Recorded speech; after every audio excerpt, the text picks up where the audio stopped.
Hi guys, welcome back again to my YouTube channel. It's me, Monday. And for today's video is I'm going to share with you guys 25 facts about me para makilala nyo pa ako. Nagawa ko na tong video dati, kaso binura ko yun kasi nga na-copyright siya. So, hindi ko na siya naulit-ulit. At ngayon lang ulit na ulit-ulit kasi nga ngayon ko lang talaga naisip ulit na gawin yun. Let's start. My number one fact is my name. Ang full name ko talaga is Rovelyn Castro Malunes. Alam nyo ba guys na hindi talaga Rovelyn dapat yung pangalan ko, sabi sa akin ni mother.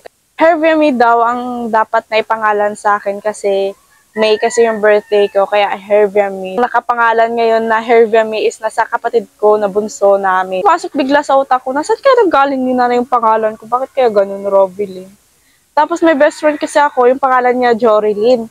May Lynn.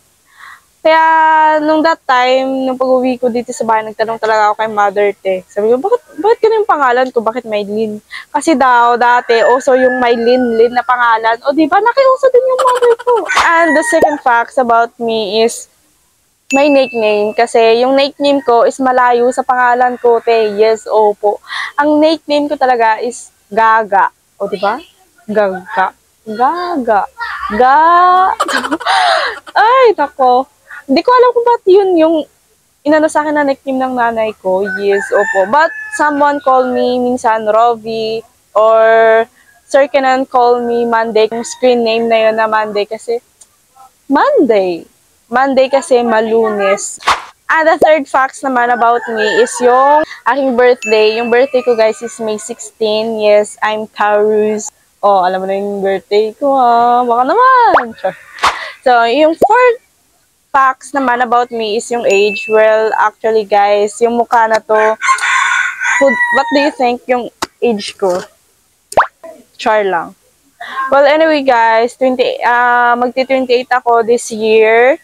And yeah, halata ba sa mukha ko? Hindi talaga halata. Char lang.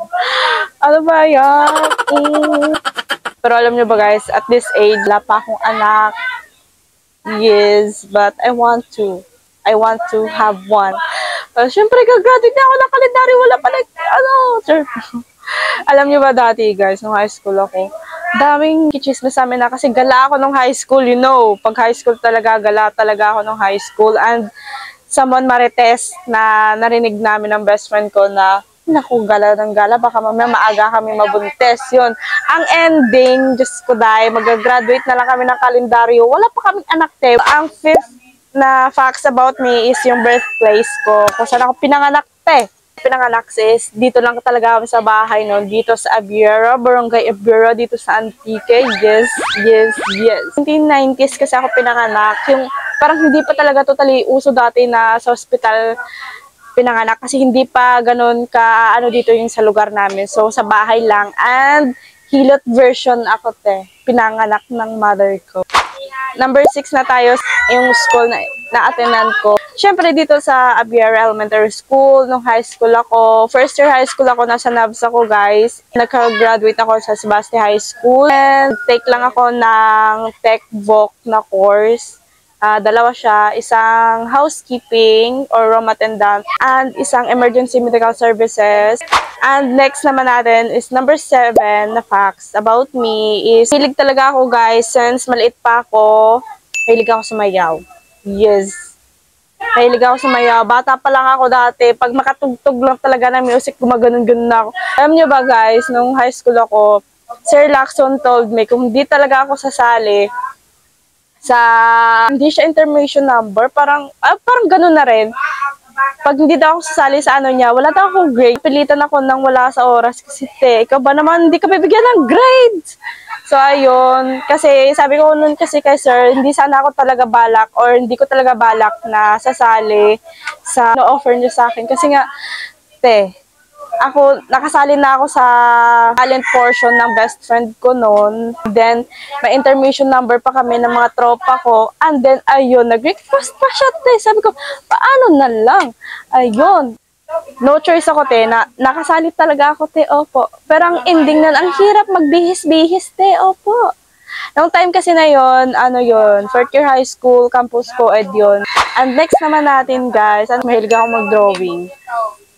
Mahilig ako mag-drawing guys. For elementary pala ako nagdo-drawing na ako. Pero nung first year high school, parang nag-improve kasi may subject kami about sa drawing na ano. Tapos may teacher talaga nagtuturo how to draw ng ganito, ng mga pattern, ganun. Parang na-improve palalo yung drawing ko doon. Kaya ayun. Kaya nung second year hanggang sa lumaki na ako, ayun na. Nahiligan ko na siya mag-drawing. Next naman natin, number 9, nonchalant. Parang na-adapt ko na yung sarili ko na ano, parang walang pake sa paligid mo, gano'n. Basta gano'n ako minsan. Pero minsan, nakakatawa naman ako pag inabot, gano'n. You know what's inabot? Yes, yeah. And next facts naman about sa akin. I'm working for almost 7 years. Almost 7 years na talaga. Masasabi ko almost 7 years na talaga kasi nga dati sa kanila household employed ako dati guys, and working student ako nag-take ako ng housekeep. 7 years, masasabi ko 7 years kasi 4 years kasi dati umuwi ako. 4 years ako sa kanila, syempre nag-aral ako, and then umuwi ako sa amin, and then nung time na nangangailangan na naman sila, bumalik na naman ako doon, tapos umuwi na naman, tapos bumalik na naman. Kasi nung pagbalik ko sa kanila, kasi nag-request sa akin si Kuya na he need my help kasi magte-take siya ng bar exam. Bumalik ako doon, and thank God din naman kasi nakapasa siya sa bar niya. And number 11 naman natin, number 11 facts about sa akin sarili is, before, nagte-taekwondo ako before and I'm a brown belter, magba-block, pero hindi ko pinursu yung promotion. The reason why hindi ako nag-take ng promotion nun kasi pauwi na ako nun and I want to rest talaga kasi iba talaga yung feeling pag nagkasabay yung training mo tsaka sa trabaho yun, no? Parang lamya na talaga yung katawan ko kaya I need to rest na talaga. Next naman natin is nakapagtrabaho ako guys, LGU, and job order siya under ng Medo Department. Next naman natin is, mahilig ako kumain pero wala akong ganang kumain pag pagod ako. Yes, o di pa baliktad. Mahilig ako kumain pero pag pagod, walang gana. Halimbawa, minsan pag nakasama mo ako, halimbawa pagod na ako, lalo na pag heavy ang aking ginagawa or hard, minsan pagod na talaga yung katawan ko, instead na kumain ako ng mga pagkain na energize sa katawan ko, hindi ako makain wala akong gana, di ba? Baliktad. And next naman natin is, hilig ako mag-organize yes. Mahilig ako mag-organize ng mga gamit. Kahit kaka-organize ko lang the last day. Minsan pag nagmamadali ako, hindi ko maibabalik yung mga gamit kung saan ko nakuha. So, ayan, the other day, hindi ko siya naibalik doon. Tapos, this day, pag nakita ko ang pangat, parang hindi ko nabalik. So, ayun, organize ko na naman. Instead na, yun lang yung gagawin ko lahat na. Oo, organize ko na yan lahat. Ganon. Next naman, I love coffee, guys. I love coffee, lalo na yung brown coffee, guys. And I love to make coffee. And maliit pa lang ako, minsan wala kaming ulam. Yung ginagawa naming ulam is yung tubig ng kape. Oo, ayun, yung ginagawa ko. Simula noon, nahiligan ko na talaga magkape. At next naman tayo, ang favorite food ko talaga, ever since talaga. Tinolang manok is my favorite na luto ni mother ko. Yes, opo. Kahit na nakatikim na ako ng mas masarap na pagkain from the mamahaling restaurant, pero iba pa rin yung luto ng nanay mo, opo. Hindi ko talaga pagpapalit yun. Tinulang manok. So, next naman, yung lagi ko naman sinasabi sa inyo is kung anong paboritong kulay is purple. Yung purple, since high school ako, purple na talaga yung favorite ko. Kahit nasa bag, kahit sa mga gamit ko for school, ang kulay niya purple. But, nung elementary ako, favorite color ko is yellow. Yes. Until now, favorite ko din naman yung purple. But, sometimes black and white. Yes. And next naman natin is what I like to do pag nasa bahay lang ako. I love reading books talaga, no? Nagbabasa ako ng books. Alam nyo ba, nahiligan ko magbasa ng books. Nung nag-graduate na ako high school, kasi nung high school ako, hindi ako mahilig talaga magbasa. Ngayon lang talaga ako na mahilig magbasa pag wala na talaga akong ginagawa sa buhay, kaya nagbabasa ako. And next naman is, nung high school ako guys, is mag-style or magdamit ako is boyish, you know. Kasi dati, hindi talaga ako mahilig magsuot ng skirt. Nagsiskirt lang ako sa uniform ng school. Pero pagdating ng bahay, hindi talaga ako nagsusuot ng dati. Nagtatry lang ako pero walang isang oras, wala na. Shirt na, palit na naman ako, te. Ayun, next naman is love ko ang music, guys. Kumakanta ako pero nagsasarada ako ng pintuan pag sa bahay. Opo, mahilig talaga ako kumanta, pero hindi lang halata. Kasi nga, yung boses ko, paos pa sa paos. Or basag pa sa basag, gano'n. So, ayun. So, next naman natin is, kung nakikita nyo naman yung ibang video ko na sa bundok ako, kasi nature lover ako, mas gustuhin kong manirahan sa bundok kaysa sa city. Kasi sa city talaga guys, ang dami talagang mga aksidente nangyayari. Tsaka maingay, polluted. Fact about me is, I love her kabate. Alam mo ba guys, nag-post ako ng ask me anything na ipopost ko dito sa YouTube.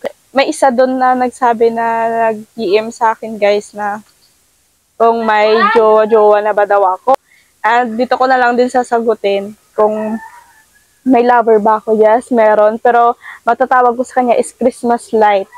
Minsan, nagpaparamdam siya, minsan hindi. Yung next naman natin guys is I love traveling, but nakapag-travel na ako around the Philippines lang, pero outside the Philippines is wala pa. Hoping soon maka-travel ako kasi that's what I've dreamed about. Yes, opo. And share, nakapag-travel na ako ng Luzon, Visayas hanggang sa Mindanao. Pero yung Mindanao hindi ko pa talaga siya totally naikot. And the last facts about me is my height is I think 5'2" yata ako. Kasi nga, hindi lahat ng nasa sukat-sukat, hindi pareho. Nung nag-apply ako ng agency, yung sinukat ko yung height ko doon is 5'3". Tapos, sa nagpa-medical naman ako is may sukatan naman doon ng height. Ang nakaano naman sa akin doon is 5'2". Tapos, pagbalik ko na naman ng ibang agency, yung height ko, 5 flat, o diba? Grabe. Kaya minsan, hindi mo talaga maano yung height mo. Minsan, ano ba yung elastic yung katawan ko. Ay, nako. So, ayun lang guys. I think ito lang talaga yung i-share ko sa inyo or ito lang lahat yung ma-share ko sa inyo about me. So, yeah guys. Thank you for watching and please don't forget to like, share, and comment and subscribe before tayo mag-end guys. Thank you so much again. Bye-bye and see you again to my next video. Bye-bye!